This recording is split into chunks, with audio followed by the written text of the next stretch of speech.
Hi, my name is Emily Linn, and I'm the Director of Adult Faith Formation and Discipleship at St. Bernard and at Christ King. And this is the second video in the Spiritual Communion series where I'm going to talk with you a little bit about God's desire for you. And I know sometimes this can be a hard concept. How do we really receive or understand God's love for us?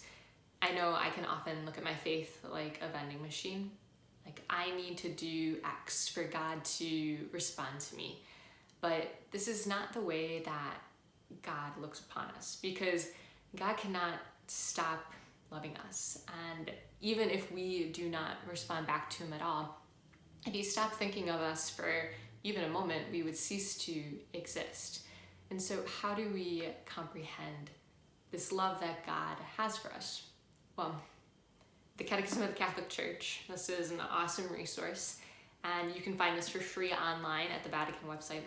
But right out of the gate, the first paragraph of the Catechism states, God, infinitely perfect and blessed in himself, in a plan of sheer goodness, freely created man to make him share in his own blessed life.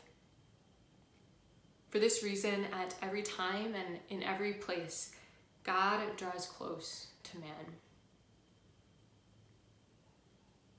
At every time and in every place, God draws close to man.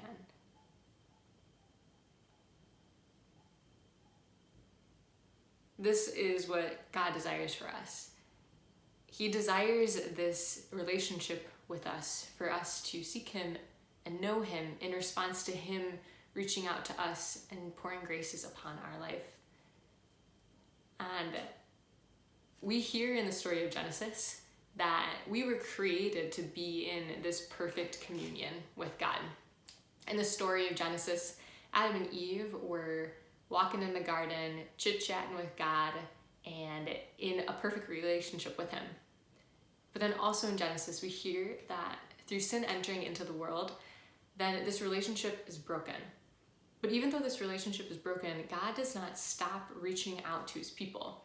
And throughout the whole story of salvation history in the Old Testament, we hear these stories of God raising up people. Noah, Abraham, Moses, David. But in every aspect, these individuals are not perfect, and they fail. And so finally, God sends Jesus. And through Jesus' life, death, and resurrection, he opens for us a gateway where we hope to one day be in heaven.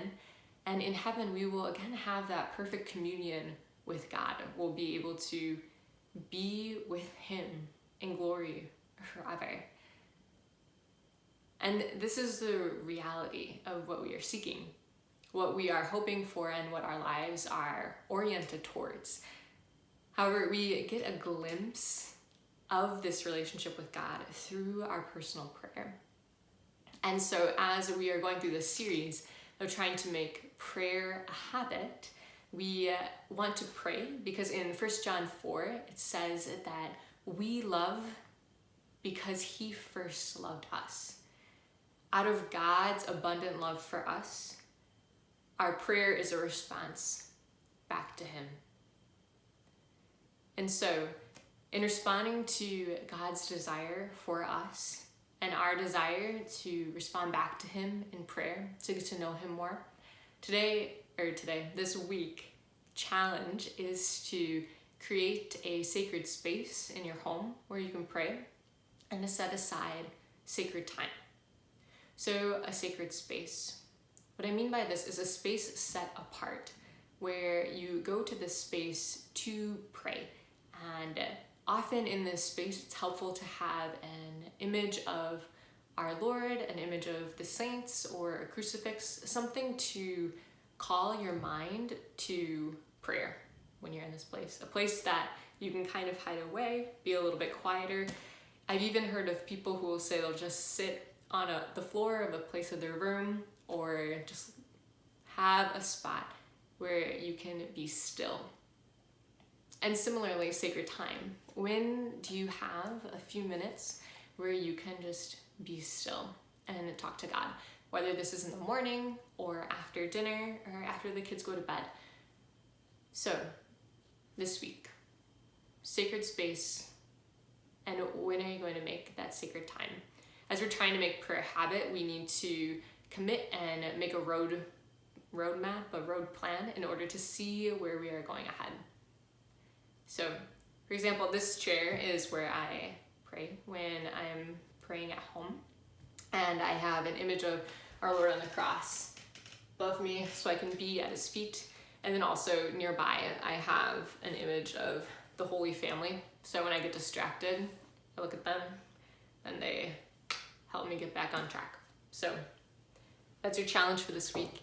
We miss all of you and we're praying for you. And we hope that you have a blessed week. And we look forward to connecting with you more through the spiritual communion.